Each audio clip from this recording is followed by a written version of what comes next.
এবার বাজেটে Realme C67 4G ফোনটি এই 12ই ফেব্রুয়ারি অফিশিয়াল লঞ্চ হতে যাচ্ছে। আর এই ফোনটিকে বলা হচ্ছে জাতীয় ফোন। সত্যি কি এই ফোনটি জাতীয় ফোন হতে পারবে কিনা তাই জানাবো এই ভিডিওতে। সাথে জানাবো ফোনটি কত দামে লঞ্চ হবে এবং ফোনটি যে দামে লঞ্চ হচ্ছে এই দামে কি ফোনটি আপনার কেনা ঠিক হবে কিনা, সাথে ফোনটির ক্যামেরা এবং গেমিং পারফরমেন্স কেমন হবে তাও জানতে পারবেন এই ভিডিওতে। তাই চলুন আর কথা না বাড়িয়ে সরাসরি চলে যাই মূল ভিডিওতে।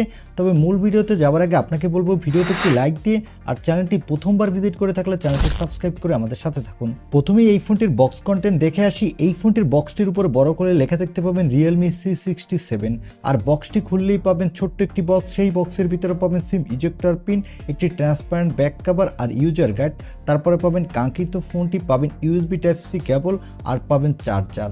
এই হলো ফোনের বক্স কন্টেন্ট। এবারে কথা বলবো এই ফোনটির লুক ও ডিজাইন নিয়ে। এই ফোনটির ব্যাক প্যানেলটি প্লাস্টিকের, এখানে দেওয়া হচ্ছে গ্লোসি ফিনিশ।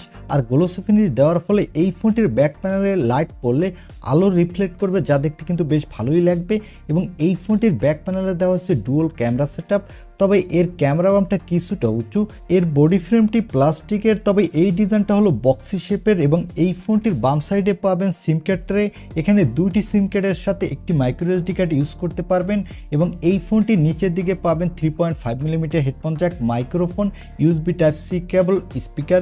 ডান সাইডে পাবেন পাওয়ার বাটন এবং ভলিউম লকার। উপরের দিকে থাকছে মাইক্রোফোন এবং ফ্রন্টে থাকছে একটি মিডল পাঞ্চল সেলফি ক্যামেরা।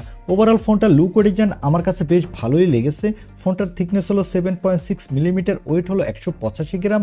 তাই ফোনটাকে বেশ হালকা এবং পাতলাও বলা যায়। এক হাতে আপনি ফোনটা ভালোভাবেই লং টাইম ইউজ করতে পারবেন। এবারে আসি এই ফোনটির ডিসপ্লে কোয়ালিটিতে।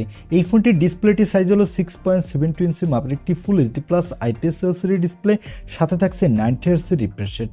আর এই ডিসপ্লেটির PPI ডেন্সিটি হলো 392। ডিসপ্লেটির স্ক্রিন টু বডি রেশিও হলো 87.8। আর ডিসপ্লেটিতে পিক ব্রাইটনেস দেওয়া হয়েছে 950 নিটস। ডিরেকশন লাইটে এই ডিসপ্লেটা ইউজ করতে গেলে আপনি কিছুটা ব্রাইটনেসের ঘাটতি পাবেন, তবে অনেক যে বেশি তা কিন্তু না। আর এখানে 90 Hz রিফ্রেশ রেট থাকার ফলে আপনি গেমিং এর সময় মোটামুটি স্মুথ পারফরমেন্সই পাবেন।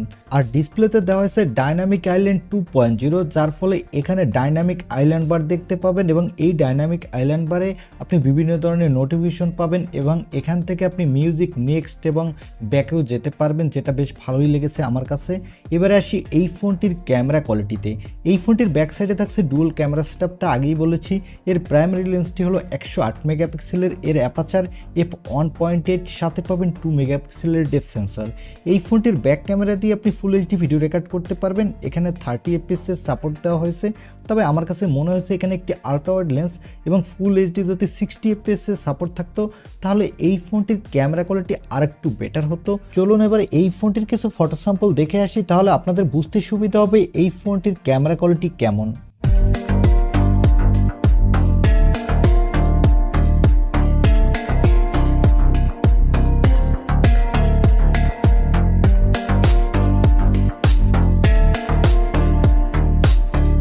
আর এখানে সেলফির জন্য পাবেন 8 মেগাপিক্সেলের সেলফি ক্যামেরা। এই ক্যামেরাটি দিয়ে আপনি ফুল এইচডি ভিডিও রেকর্ড করতে পারবেন, আর এখানে আপনি মোটামুটি ভালোই সেলফি তুলতে পারবেন। এবারে আসি এই ফোনটির পারফরমেন্সে। এই ফোনটিতে পারফরমেন্সের জন্য দেওয়া হয়েছে স্ন্যাপড্রাগনের 685 4G প্রসেসর। এই প্রসেসরটি 6 ন্যানোমিটার আর্কিটেক্ট বিল্ড এবং এই প্রসেসরটির up to clock speed 2.8 GHz। এখানে আপনি ভালো মাল্টিটাস্কিং করতে পারবেন, সাথে PUBG, ফ্রি ফায়ারের মতো গেম খেলতে পারবেন, তবে হাই গ্রাফিক্সে খেলতে পারবেন না। এখানে লো গ্রাফিক্সে আপনি মোটামুটি স্মুথলি খেলতে পারবেন, তবে কিছুটা ফ্রেম ড্রপ বা ল্যাগ ইস্যু পাবেন। তবে যে বাজেটে ফোনটা লঞ্চ হবে সেই হিসাবে ফোনটার পারফরমেন্স ঠিকঠাকই বলা যায়।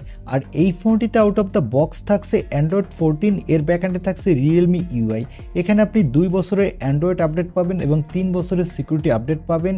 আর এর সিকিউরিটির জন্য থাকছে সাইড মাউন্টেড ফিঙ্গারপ্রিন্ট সেন্সর এবং ব্যাটারির জন্য থাকছে 5000 mAh এর একটি ব্যাটারি, সাথে থাকছে 33 ওয়াটের একটি ফাস্ট চার্জার। এই ফোনটি মার্কেটে 2টি কালার ভেরিয়েন্টে পাবেন, একটি হলো সানি ওসিস, অন্যটি হলো ব্ল্যাক রক। আর এই ফোনটিতে extra dedicated micro SD card দেওয়ার ফলে আপনি চাইলে আপনার ইচ্ছামতো স্টোরেজ বাড়াতে পারবেন।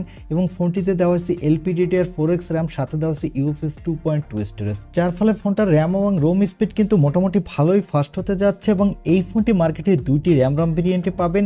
এর বেস ভেরিয়েন্টটি হলো 8/128 GB এবং টপ ভেরিয়েন্টটি হলো 8/256 GB। এবারে আসি এই ফোনটির প্রাইজিংয়ে। এই ফোনটি কত দামে গ্লোবালি লঞ্চ হয়েছে এবং বাংলাদেশে কত দামে লঞ্চ হতে পারে।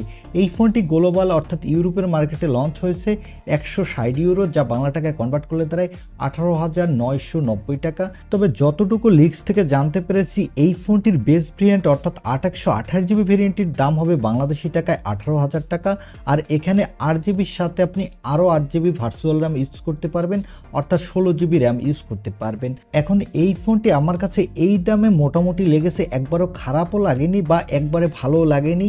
আপনি চাইলে এই ফোনটি নিতে পারেন, না চাইলে অ্যাভয়েড করতে পারেন। এই দামে আপনি অন্য কোনো ফোনও দেখতে পারেন। এই ছিল Realme C67 4G এই ফোনটির রিভিউ। এখন এই ফোনটি আপনার কাছে এই দামে কেমন লেগেছে তা কমেন্টে জানাতে পারেন, বা এই ফোনটিকে আপনি এই দামে কিনতে চান কিনা তাও জানাতে পারেন। আর ভিডিওটি ভালো লাগলে অবশ্যই একটি লাইক দিয়ে চ্যানেলটি সাবস্ক্রাইব করে আমাদের সাথে থাকুন। দেখা হবে নেক্সট ভিডিওতে। আজকের মতো আল্লাহ হাফেজ।